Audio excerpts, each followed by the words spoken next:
Que nenhuma família comece em qualquer de repente. Que nenhuma família termine por falta de amor. Que o casal seja um para o outro de corpo e de mente. E que nada no mundo separe um casal sonhador. Que nenhuma família se abrigue debaixo da ponte. Que ninguém interfira no lar e na vida dos... Boa noite a todos. Gostaríamos de agradecer pela presença de cada um nessa live tão especial, com o tema Alegria no Amor na Família, que será conduzida por nosso amigo Eduardo Ramos. Antes de passar a palavra para ele, vamos rezar uma Ave Maria, estendendo a nossa mão em direção a ele, para que o Espírito Santo conduza da melhor forma. Ave Maria, cheia de graça, o Senhor é convosco. Bendita sois vós entre as mulheres, bendito é o fruto do vosso ventre, Jesus. Santa Maria, Mãe de Deus, rogai por nós, pecadores, agora e na hora de nossa morte. Amém. Agora é com você, Eduardo. Amém. E vamos continuar, então, né, nesse clima de oração, agora pedindo a presença do Espírito Santo, para que ele venha conduzir todo esse momento, né, tomar a frente de toda e qualquer situação, né, desde a questão do som, ao nosso nervosismo, às nossas inquietudes, que ele possa vir acalmar e preparar o nosso coração para tudo que vai ser partilhado, tudo que vai ser vivenciado aqui, nessa noite, né, nesse momento. Então, Espírito Santo de Deus, nós pedimos a tua presença, pedimos a tua guiança nesse momento, que tu possas conduzir todo o nosso falar, todo o nosso pensar, todo o nosso sentir, que a tua presença, Jesus, ela possa desde já se fazer em cada casa, em cada coração que vai estar ouvindo essa mensagem, em cada missionário, em cada gente, em cada família que vai ser alcançada por esse momento. Que a Virgem Santíssima possa interceder por nós, possa passar à frente, possa nos abençoar e nos proteger de todo o mal. Vinde, Espírito Santo, enchei os corações dos vossos fiéis e acendei neles o fogo do vosso amor. Enviai, Senhor, o vosso Espírito, e tudo será criado, e renovareis a face da terra. Oremos, ó Deus, que instruíste os corações dos vossos fiéis, com a luz do Espírito Santo, fazei que apreciemos retamente todas as coisas, segundo o mesmo Espírito, e gozemos sempre de sua consolação. Por Cristo, Senhor nosso. Amém. Agora sim, boa noite a todos e a todas. Vocês estão ouvindo bem agora? Agora está a Vera, todo mundo está ouvindo direitinho, está vendo direitinho. Vão colocando aí um sim no chat, porque ao vivo é assim mesmo, né? A gente vai fazendo tudo e confiando na providência. Então, vão colocando aí, estão ouvindo direitinho. Está tudo certinho o som. Podemos seguir, né? Amém. Glória a Deus. Então, gente, primeiramente eu quero agradecer o convite da Pastoral Familiar, né, para estar partilhando esse momento com vocês, né? Para mim é uma alegria muito grande poder contribuir com a Pastoral Familiar, né, nessa semana tão linda, né, que a gente comemora, né, que a Igreja comemora a Semana Nacional da Família, né, revisitando esse texto do Papa Francisco, né, que esse ano comemora 5 anos, que é o Amores de Letícia, e como tema, né, dessa semana, a alegria do amor na família, né, essa alegria que Jesus nos convida a viver, né, na nossa família. Então, Edivana já me apresentou, né, falou meu nome, Eduardo, os que não me conhecem, mas aí eu quero apresentar para vocês me apresentar novamente, mas apresentar de uma forma diferente. Eu quero apresentar para vocês o meu ministério. Eu acho que eu consigo aqui, Júnior, partilhar. Deixa eu só mostrar aqui, que eu não quero só falar, eu quero mostrar aqui para vocês o meu ministério. Eu acho que apareceu, vai aparecer. Pronto, gente. Esse aqui é o meu ministério. Eu sou esposo de Ellen, essa mulher linda aí que vocês estão vendo, minha companheira há 14 anos. Eu sou pai de Isabel, essa menina linda que vocês estão vendo aí, de 5 anos, e de Theo, esse menino aí, Sapeca, de 2 anos. Esse é o meu primeiro ministério, né? Já exerci outros ministérios, exerço ainda outros ministérios, mas esse é o meu principal ministério, é o meu primeiro ministério, né? A minha família. E é sobre isso que eu quero conversar hoje com vocês, né? Quando a gente fala, a gente pensa nessa temática, né? A alegria do amor na família, a gente fica imaginando, né? Que amor seria esse, né? Que amor seria esse que traz essa alegria, né? E eu posso dizer que esse amor é o próprio Cristo, né? Cristo é amor.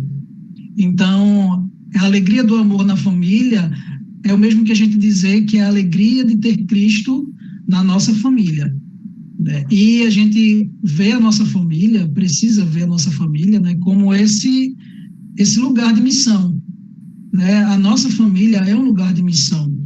E quando eu pensei, né, no que eu poderia trazer para partilhar, né, conosco, né, nessa live, eu refleti sobre isso, né, sobre a família como lugar missionário, né, a família como nosso primeiro ministério.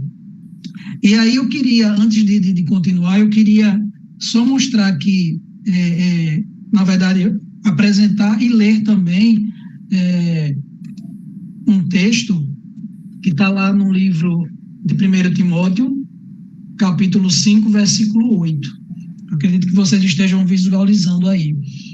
Vocês podem depois, né, tirar um print da tela, marcar e depois ler. É um versículo pequeno, mas que tem uma mensagem muito forte. Ele diz assim: se alguém não cuida dos seus, e principalmente dos que são de sua casa, de sua própria casa, esse renegou a fé e é pior que o incrédulo. É um versículo muito forte, sabe? Ele fala sobre o nosso zelo, o nosso cuidado com a nossa família, com os que são nossos, com os de nossa casa, né? Naquele lugar onde a gente tem a nossa base, né? A nossa família. E aí, quando eu falo na família como primeiro ministério, eu lembro muito de uma frase que eu acho que até virou um clichê, né? Júnior, eu tirei aqui a apresentação para eu aparecer na tela, que eu não sei se eu estou aparecendo. Mas, assim, é a família como um projeto de Deus. A gente vê muito essa frase, né? Família, projeto de Deus. Virou até um clichê essa frase, né?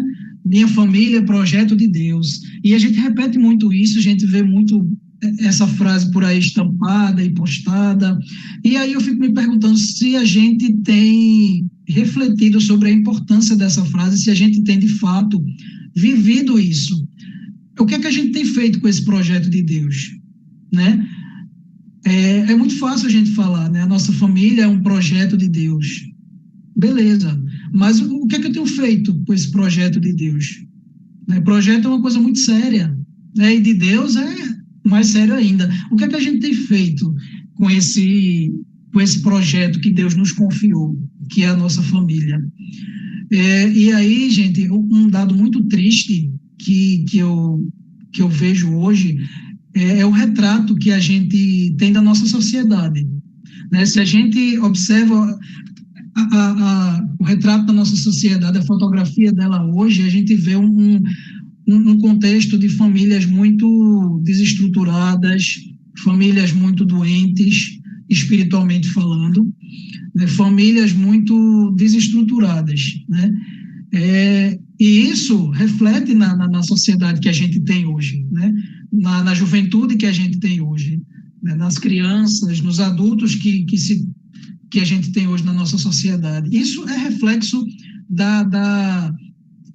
dessa deficiência nas estruturas das famílias, né? Das nossas famílias, porque todas as famílias têm essa deficiência, né?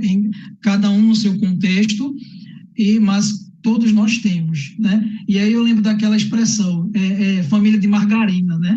Família de margarina não existe. Quem é um pouquinho um pouquinho menos jovem vai lembrar, né, dos comerciais de margarina, acho que ainda hoje tem, né? Em que aquela família bonita, né, sentada à mesa, né, feliz, fazendo as refeições, dialogando, é o retrato do mundo perfeito, do mundo ideal da família, né? E que bom seria se as famílias realmente fossem assim, né? Esse é o propósito da família, né? Esse lugar do diálogo, esse lugar do respeito, da comunhão, da união, mas infelizmente essa família de margarina, ela não existe, porque a família não é perfeita, né? A família tem as suas imperfeições, até porque ela é feita de pessoas. Ela é feita de pessoas, de seres humanos que são falhos, que carregam os seus traumas, as suas dores, né? Mas, ao mesmo tempo, é um lugar muito desafiador. Eu costumo dizer, gente, que a nossa família é o ministério mais desafiador que a gente pode ter. A gente pode exercer N funções na nossa igreja, sabe? A gente pode ter uma caminhada extensa, longa na nossa igreja, mas nenhum ministério, ele se compara, nenhum desafio que a gente possa enfrentar nos nossos ministérios, eles se comparam ao desafio de ser ministro na família. Porque é na família onde a gente é mais vulnerável. É nesse lugar onde a gente é vulnerável. É nesse lugar onde a gente... Eu arrisco a dizer que é o único lugar onde a gente consegue ser a gente na essência, com os nossos defeitos, com as nossas mazelas. É o lugar onde a gente é quem a gente é, sabe? Sem aquela máscara, sem aquele rostinho bonito, sem a falsa perfeição. Então, é o lugar mais desafiador, né? É construir, sustentar esse ministério da família, sabe? É muito desafiador por tudo isso, né, que eu falei. E aí eu lembro daquele trecho do Evangelho onde Jesus ele compara, né, a edificação da casa, né? Onde a gente tem edificado a nossa casa? A gente tem edificado a nossa casa sobre a rocha ou a gente tem edificado a nossa casa sobre a areia? Existe uma diferença muito grande, né? Onde estão as nossas bases? Né? Como é que a nossa família está sustentada? O que é que tem sustentado a nossa família? Os nossos relacionamentos com os nossos filhos, com o nosso cônjuge? O que é que tem sustentado, sabe? Qual alicerce? É rochoso? É areoso? Né? O que a própria palavra diz, né? Que a casa que é edificada sobre a areia, na primeira tempestade, ela vai-se embora. Mas aquela casa que é sustentada sobre a rocha, aí ela é firme. Ela pode até tremer, pode abalar, dar uma balançadinha, mas o alicerce dela é muito forte. Aquilo que sustenta ela é forte. E é esse o nosso desafio, sabe, enquanto família. É construir esse alicerce forte, esse alicerce poderoso, sabe, que nenhuma tempestade, nenhuma dificuldade ele pode abalar. E o Papa Francisco ele traz uma reflexão muito, muito linda, né, na exortação apostólica, né, Amor e Letícia, quando ele fala que a igreja ela é família das famílias, uma vez que a nossa família ela é a nossa igreja doméstica. É o nosso primeiro ministério e é a nossa igreja doméstica. É onde tudo começa. Então, a igreja, ela é o conjunto dessas igrejas domésticas. Então, é muito lindo a gente pensar que o fato de eu estar na igreja nada mais é, a igreja templo, nada mais é do que uma extensão da minha casa. A minha casa não é uma extensão da igreja, não. A igreja templo é uma extensão da minha casa. Começa lá. Começa lá, no meu ministério, com a minha família, com os meus filhos, com minha esposa, com meu esposo, e continua no templo.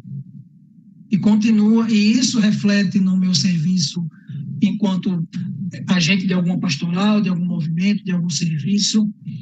Então, é muito linda essa reflexão que Papa Francisco leva a gente a ter sobre pensar a igreja doméstica como um pedaço da igreja, do todo. Porque, de fato, é o que Jesus nos convida a fazer, né? É sermos igreja a partir da nossa casa, do nosso lar, né? Do mais desafiador, né? Do lugar mais difícil. E aí a gente vai ter algo muito bonito, que quando a gente tem essa igreja doméstica fortalecida, a gente vai ter uma igreja forte, né? Famílias fortalecidas, igrejas fortalecidas, sabe? É uma consequência, né? A nossa igreja, ela tende a ser edificada a partir dessa igreja doméstica fortalecida, sabe? E quando a gente quando a gente tem esse cuidado com a nossa igreja doméstica, com a nossa família, a gente está cuidando do projeto de Deus, daquilo que Deus confiou a gente, né? E não é nada mais justo, não é nada mais santo do que a gente cuidar daquilo que Deus confiou para a gente, né? É interessante, lembra muito aquela parábola da lamparina, né? De a gente acender a lamparina e colocar embaixo da cama. Deus, ele me deu o dom, né? Eu tenho o dom de cantar, eu tenho o dom de pregar, eu tenho o dom de profetizar, e eu pego esse dom e escondo debaixo da cama, né? Digamos assim, eu não utilizo esses dons para benefício do reino, para edificar a igreja de Cristo. A mesma coisa é quando ele confia a gente a família, né? Quando ele confia a gente o nosso cônjuge, os nossos filhos, e a gente não cuida disso. E aí, meus irmãos, minhas irmãs, é um desafio muito grande para a gente, sabe? Estabelecer esse zelo, esse cuidado, essa construção dessa igreja, a construção e a manutenção dessa igreja doméstica, né? E aí eu quero dividir, né, essa reflexão assim, da igreja doméstica em relação ao nosso cônjuge, né? O nosso papel enquanto marido, enquanto esposa, né? A gente refletir sempre sobre isso. Qual o papel que a gente tem assumido enquanto ministro da nossa família, enquanto marido, enquanto esposa, como é que a gente tem se comportado em relação ao nosso cônjuge, sabe? Será que a gente tem compreendido? Será que a gente tem ouvido? Será que a gente tem respeitado o nosso cônjuge, né? Como é que a gente tem cuidado desse presente que Deus nos confiou? Não é fácil, sabe? Não é fácil.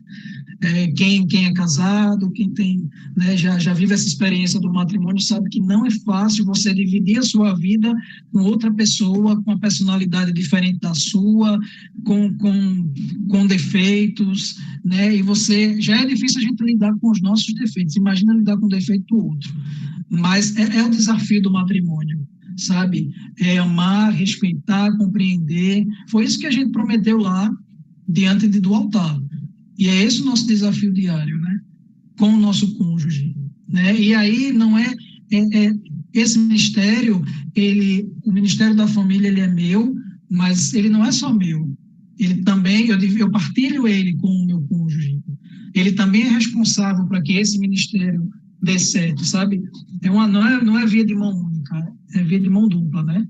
Cada um tem que fazer a sua parte. Cada um precisa cuidar do tesouro que Deus confiou, né? Eu preciso cuidar da minha esposa precisa cuidar de mim, e a gente se respeitar, a gente se escutar, né? É um desafio muito grande. Por isso que eu digo, né?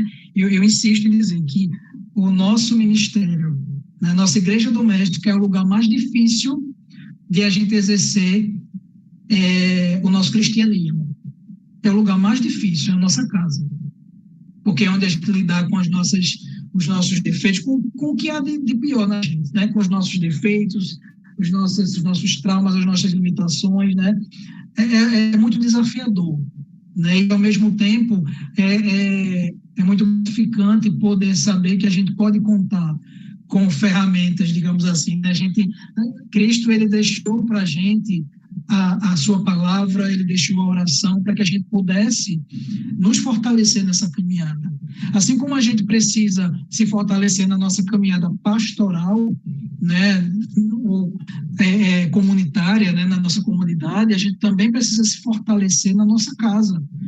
A gente precisa ter cuidado no que a gente deixa entrar na nossa casa, o que a gente vive no nosso lar, seja de pessoas, seja de conteúdos, sabe? A gente precisa cuidar disso.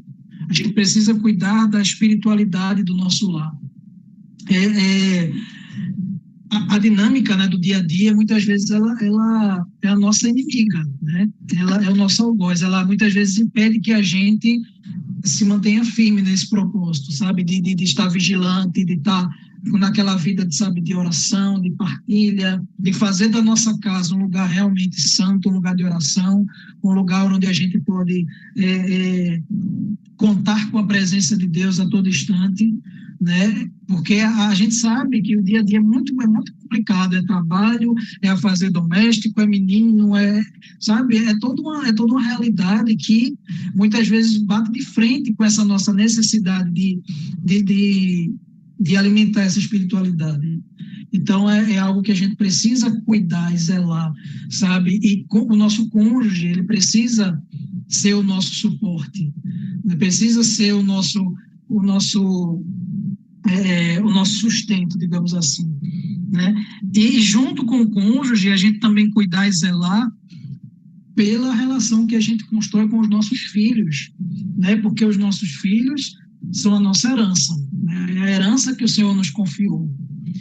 E aí, quando o propósito da família é esse, né? É a gente casar, é a gente construir a nossa família, né? Quando a gente contrai o matrimônio, e a gente gerar filhos e criar os filhos para o mundo, mas não para o mundo mundano, né?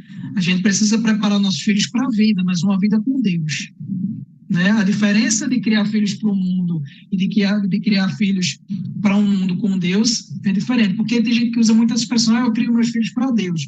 Tudo bem, a ideia é essa, a gente cria nossos filhos para Deus, mas a gente cria os nossos filhos para viverem no mundo cheios de Deus, né? Porque é algo que a gente não pode evitar. A gente vive no mundo, a gente pode não ser mundano, mas a gente vive no mundo e a gente precisa preparar os nossos filhos para viver num mundo que muitas vezes não quer Deus, né? E a gente precisa orientar os nossos filhos e criar nessa perspectiva, né? De preparar os nossos filhos para esse mundo. E aí, gente, interessante que vem toda aquela realidade da catequese, né? Eu passei um bom tempo como catequista de Crisma, e aí eu pude constatar, né, desde sempre, que o quanto os nossos jovens eles são carentes dessa catequese. E como é difícil, sabe, você catequizar um jovem que não tem a igreja doméstica em casa, sabe, que os pais muitas vezes terceirizam a educação religiosa deles para a escola, quando é uma escola religiosa, ou para a própria igreja, né? É muito triste isso, porque a gente faz um serviço, a gente faz um trabalho de evangelização, que a ideia é que reforçasse aquilo que já é tratado em casa, porque o lugar de catequese, gente, é a nossa casa, é a nossa família. A nossa família é o nosso primeiro ministério. Nós somos os primeiros catequistas dos nossos filhos. Eles precisam ter em nós essa referência, né? E aí eu sempre dizia muito, né, para os jovens, eu digo, gente, por que vocês estão aqui? Eu sempre fazia essa pergunta para a turma de Crisma, né? Galerinha, 15 anos, 16 anos, né? Por que vocês estão aqui? Ah, porque minha avó brigou, minha mãe mandou, e minha mãe quer que eu venha para a igreja, minha mãe não quer que eu fique na rua e quer que eu venha para a igreja. Era o que mais a gente escutava, né?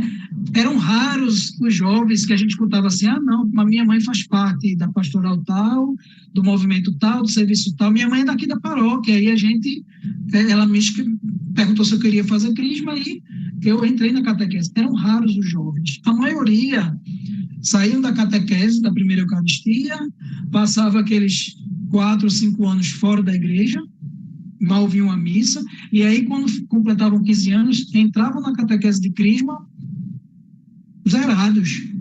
Não lembrava que tinha feito primeira comunhão, tem menino que não lembra nem se foi batizado. E aí é muito triste isso, porque a gente vê o quanto o nosso trabalho de evangelização, ele precisa ter esse suporte da família, ele precisa ter esse reforço. A gente vive uma geração que necessita ser educada com um exemplo. Antigamente, a gente tinha muito essa questão do faça assim, porque tem que ser assim, porque é seu pai que está mandando, porque é sua mãe que está mandando, e você tem que fazer, tem que obedecer. Essa geração, eu acredito que as próximas continuem assim, sente a necessidade e muitas vezes desafiam os pais a educarem com exemplo, sabe? A gente acaba perdendo a nossa não autoridade, mas a nossa legitimidade quando a gente tenta educar os nossos filhos sem ser pelo exemplo. Meu filho não fume, meu filho não beba, mas eu sou o primeiro a estar lá, enchendo a minha cara, fumando 1 a 10 carteiras de cigarro por dia, sabe?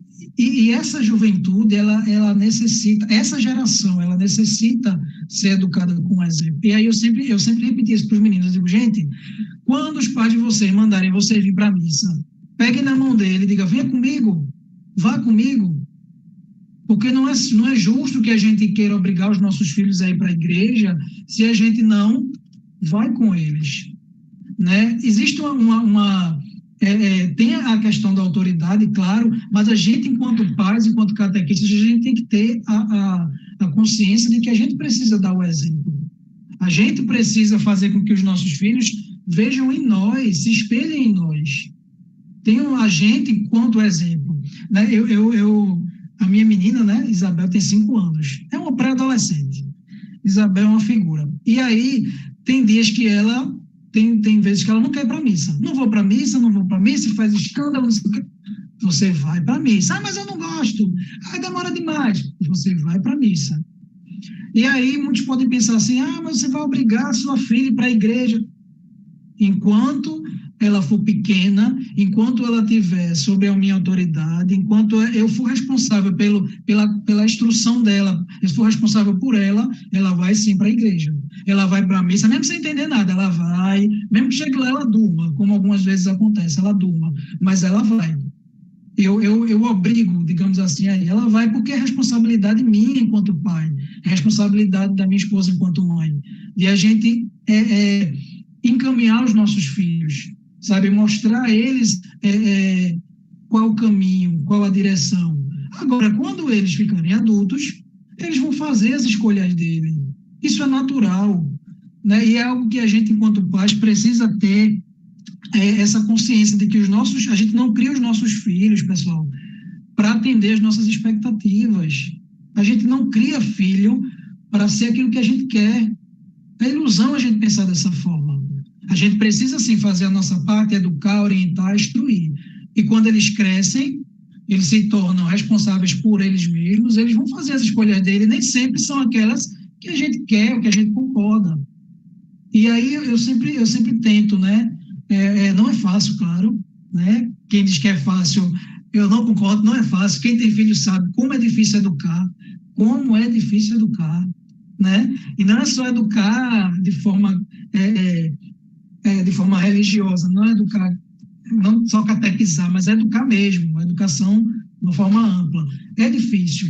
E assim, a gente precisa fazer questão, sabe, de encaminhar os nossos filhos, de mostrar para eles, filho, papai e mamãe, vive essa experiência.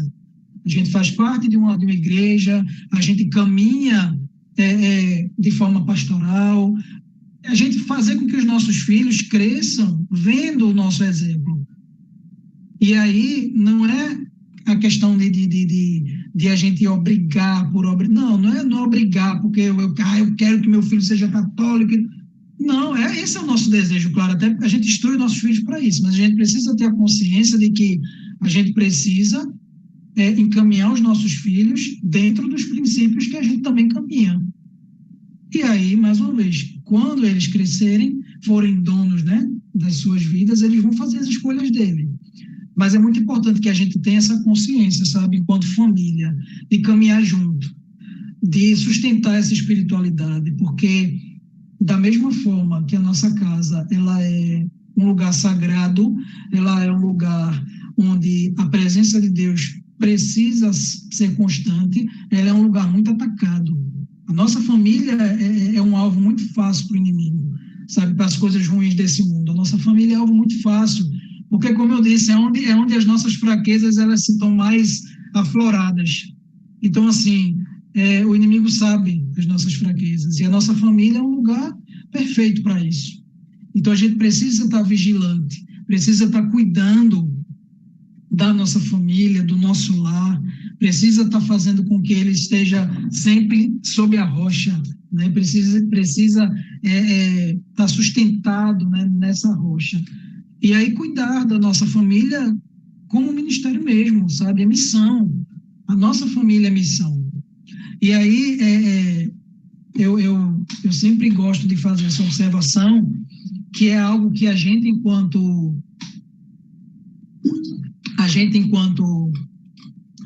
missionário, né? A gente enquanto cristão, católico, a gente é muito tentado. E é muito perigoso isso, a gente precisa tomar muito cuidado com o ativismo pastoral, né? O que seria? O que é esse ativismo pastoral, Eduardo? É aquela nossa mania de querer fazer tudo dentro da igreja, né? Eu tenho programação de domingo a domingo. Segunda-feira eu sou da pastoral da família, terça-feira eu vou para o texto dos homens, quarta-feira tem a renovação, quinta-feira tem a adoração, sexta-feira... Todo dia eu estou na igreja, eu faço tudo, e a gente esquece do nosso ministério, do nosso primeiro ministério, que é a nossa família. A gente precisa ter muito cuidado com isso, sabe? Muitas vezes a gente tem medo de dizer não para algum serviço, para alguma pastoral, para algum movimento, achar, ai meu Deus, só vou dizer não, mas Deus vai ficar chateado comigo. Muitas vezes, quando você diz um sim para determinada missão, você está dizendo um não para a sua família, para ficar mais tempo com a sua família, ficar mais tempo com o seu marido, com sua esposa, com seus filhos. A gente precisa ter muito cuidado com isso, porque é muito tentador, né? Eu digo porque eu já fui um ativista pastoral, e é muito difícil você sair disso. É muito difícil, até porque tem uma outra questão que a gente muitas vezes é levado por esse caminho por uma questão de fuga. Eu tenho tanto problema na minha família, tanta confusão na minha casa, que eu fui estar na igreja. Se eu chegar na minha casa, tanta confusão, tanto problema, que se eu vou para a igreja, que é melhor, que lá pelo menos eu estou me ocupando minha cabeça com outras coisas. E aí a gente acha, mas eu estou servindo a Deus, eu estou na igreja, eu estou lá, avisei ao padre que eu vou servir no sábado, no domingo, na segunda, eu vou passar a semana toda na igreja. E muitas vezes a gente está fugindo, né, do nosso ministério familiar, da nossa casa, sabe, daquela convivência. Então a gente precisa ter muito cuidado com isso, sabe, é algo muito sedutor. A gente muitas vezes se sente, sabe,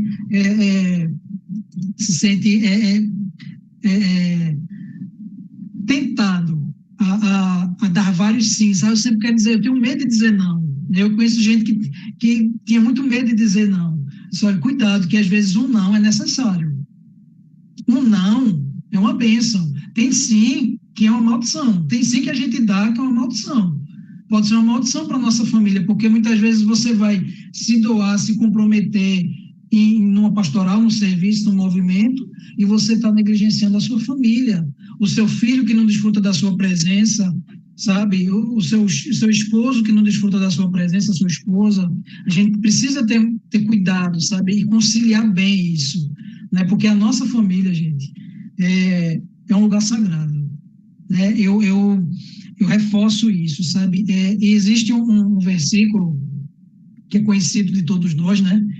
E que eu acho que deveria ser o nosso mantra diário, que é: eu e minha casa serviremos ao Senhor. Então, talvez só seja a realidade de alguns: mas só eu sirvo na igreja, mas só minha esposa serve na igreja.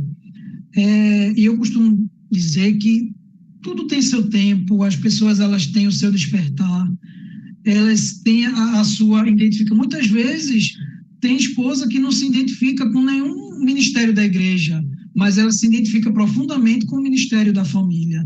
Ela gosta de ser esposa, ela gosta de estar no lar, de cuidar do lar, de cuidar do marido, de cuidar dos filhos.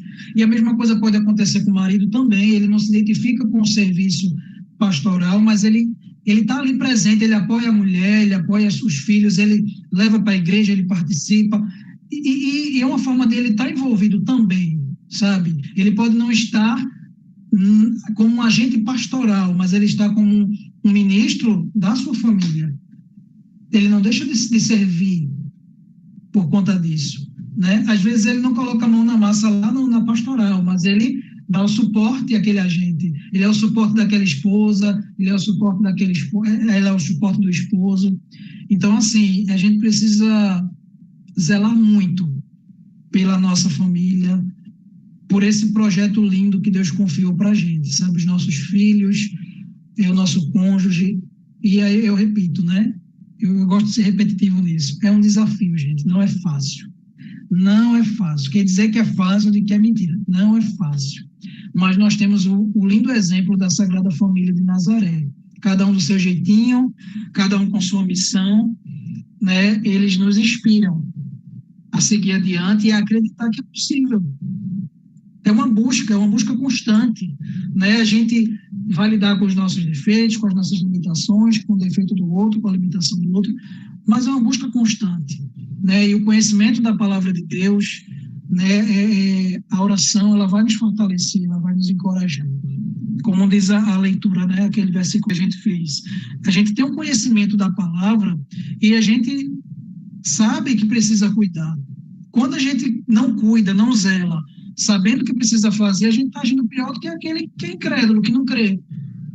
A gente está sendo pior, sabe? Está agindo pior, porque a gente age sabendo que deveria fazer. Então, assim, para encerrar, porque eu falo demais, senão eu me empolgo, eu acabo falando demais, eu acho que não vai dar tempo, mas para encerrar, eu queria que a gente pudesse fazer uma oração que ela está lá no finalzinho da exaltação apostólica, né, Amoris Letícia, e que eu acho linda, que é a oração à Sagrada Família. Deixa eu só compartilhar aqui para vocês acompanharem. Júnior, puder fazer aí ampliar a tela, eu vou aqui compartilhar, acho que vocês vão ver aqui, e aí eu vou fazer essa oração e vocês possam acompanhar ela aí da casa de vocês. Sempre que puderem, vocês façam essa oração, peçam a intercessão da Sagrada Família de Nazaré, apresentem os familiares de vocês, a casa de vocês, esse ministério tão sagrado que é a família de vocês. Apresentem sempre diante de Jesus, de Maria, de José, e peçam a eles a graça de tê-los como inspiração e de conseguir, né, mesmo que a passos longos, conseguir imitar esse exemplo tão lindo. Então, oração à Sagrada Família. Jesus, Maria e José, em vós contemplamos o esplendor do verdadeiro amor. Confiantes, a vós nos consagramos.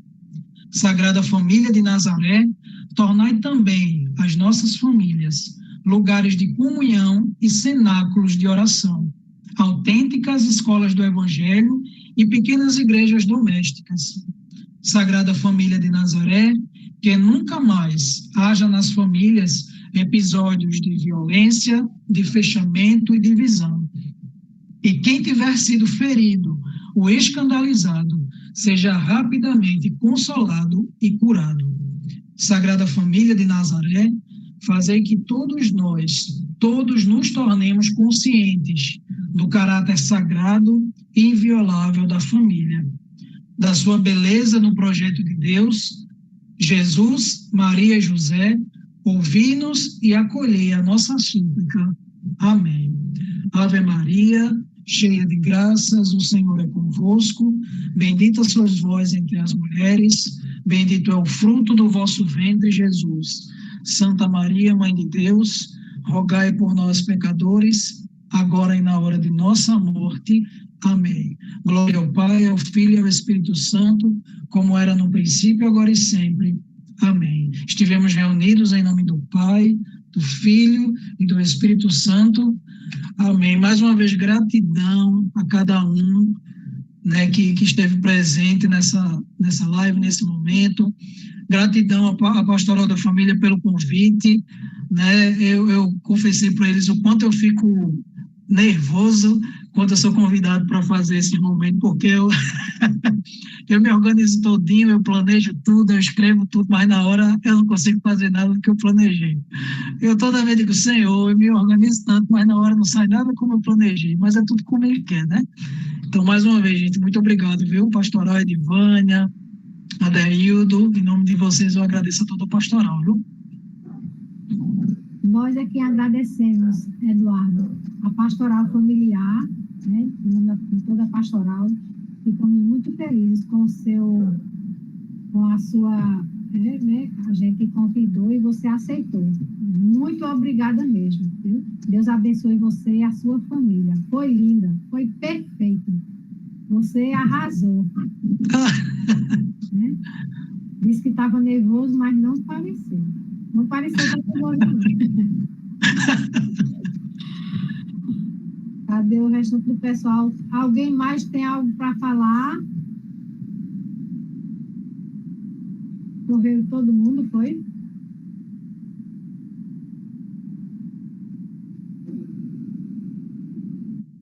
Não, acrescentar aí. Deixa eu tirar aqui assim.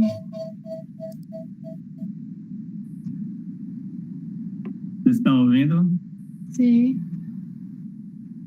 O pessoal do YouTube aí está escutando também?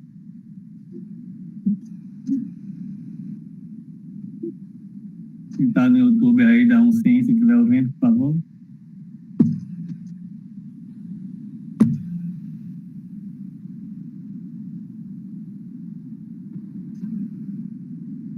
No YouTube aí estão ouvindo a gente ou não?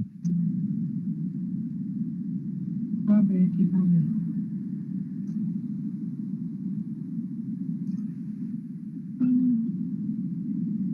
Tá ouvindo sim, o som tá saindo. Né? Lá no YouTube também? Tá. Tá, né? Só acrescentando na hora que Eduardo falou, né, dessa questão dos filhos, né, da presença dos filhos, aí eu me lembrei, né, que a gente teve um momento, assim, um testemunho pessoal, né, meu e da Helena, como enquanto casal cristão, né, a gente fez o SCC em 2005 e depois daí em diante a gente se engajou, né, até então a gente sempre, as reuniões, quando a gente já partiu isso, que a gente era católico de IBGE, né, ia para batizado, ia para a primeira comunhão, casamento, né, e quando a gente fez o SCC, a gente sim, realmente, a partir de 2005, começou a se engajar, né, na paróquia, tudinho, entrou na pastoral da família e começou a participar efetivamente, né, das missas enquanto cristão. E aí a gente notou essa diferença nos filhos nossos, né, a gente já tinha Jéssica já grande, já estava uma certa idade, e depois veio quando a gente começou a caminhada, né, aí veio Júlia, veio Juliana, e a gente notou essa diferença, assim, aí, enquanto os maiores, né, a gente já teve aquela certa dificuldade de levar para a igreja, né, e já os menores não, foi crescendo com a gente, né, na caminhada da igreja, e depois já foi mais fácil a vinda deles nos movimentos, né, na Coroinha, né, Juliana agora, o grupo jovem, né, e já Netinho e Jéssica, eles entraram, mas depois de um certo tempo, né. Aí quando o Eduardo falou, eu me lembrei, né, dessa questão aí. só acrescentar esse testemunho. É verdade. Carol?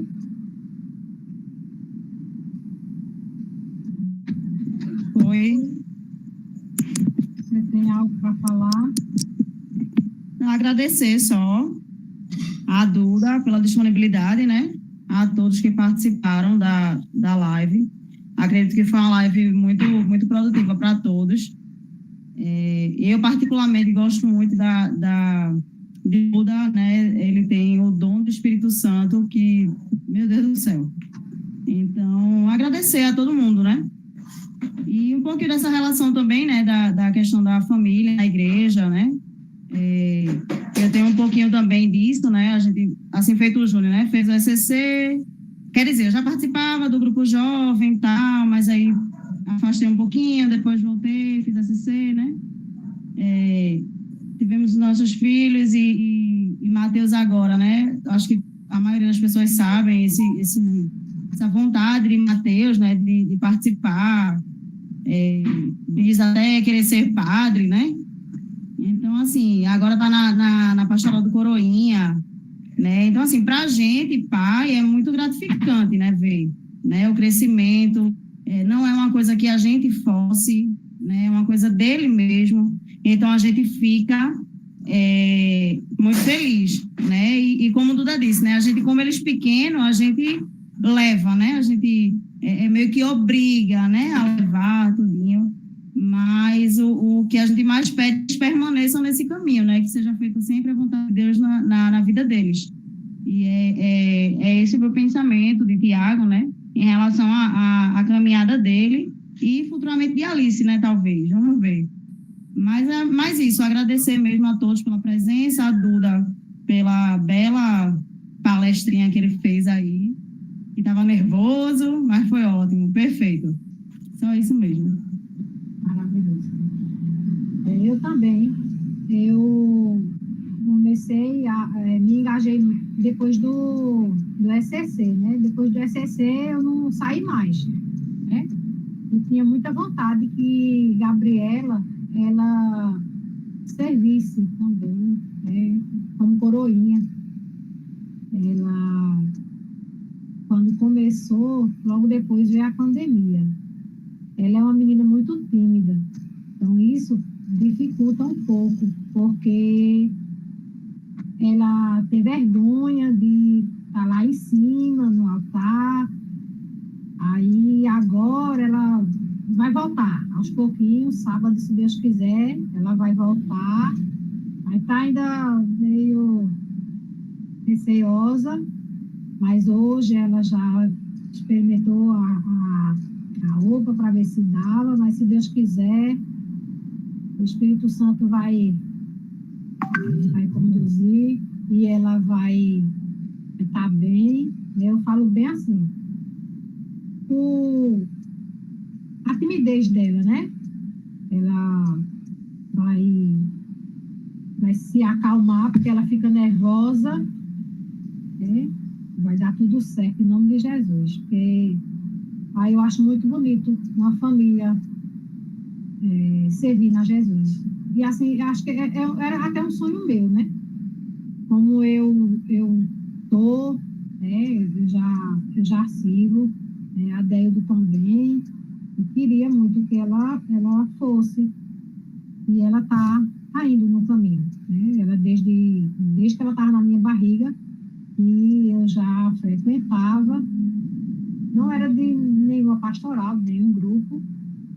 Sempre fui convidada, mas nunca quis. Mas comecei a frequentar mesmo depois do ECC. O ECC mudou muito a minha vida, né? As nossas vidas, graças a Deus. E é isso, pessoal. Mais uma vez, muito obrigada, Eduardo. Foi maravilhosa a live, né? Eu também quero agradecer, Eduardo e Ellen, né? Família, eu sou suspeita a falar, porque Eduardo e Ellen são os meus pais de círculo, né? Eles também foram catequistas de Thaís no Crisma, então eles têm uma participação muito importante na minha família, né, e na nossa vida religiosa, porque o ECC também nos ajudou a seguir firme na missão, em família, né? Porque Thaís já vem de ser coroinha, já vem numa vida religiosa, e eu e Tarcísio foi ao contrário, nós que fomos junto com ela, né? Depois do ECC. Então, sou uma filha que aperreia demais meus pais, sempre perguntando, sempre atrás, sempre falando, mas tenho um orgulho imenso, imenso mesmo em fazer parte dessa família. Só gratidão. E a todos que participaram, né? Muito obrigada também. E convidando a todos para amanhã, né? A missa. A gente amanhã continua ainda a arrecadação de alimentos para a Capela Nossa Senhora de Fátima. E gostaríamos que toda a pastoral fizesse parte amanhã. A gente já está quase na reta final da Semana Nacional da Família, e era tão bonito que a gente terminasse, né, com a grande parte da pastoral participando, e são tão poucos que estão participando, são sempre os mesmos. Então, gostaria que todos, ou pelo menos a maioria, participassem, fizesse presente amanhã. Muito obrigada a todos e uma boa noite a todos vocês.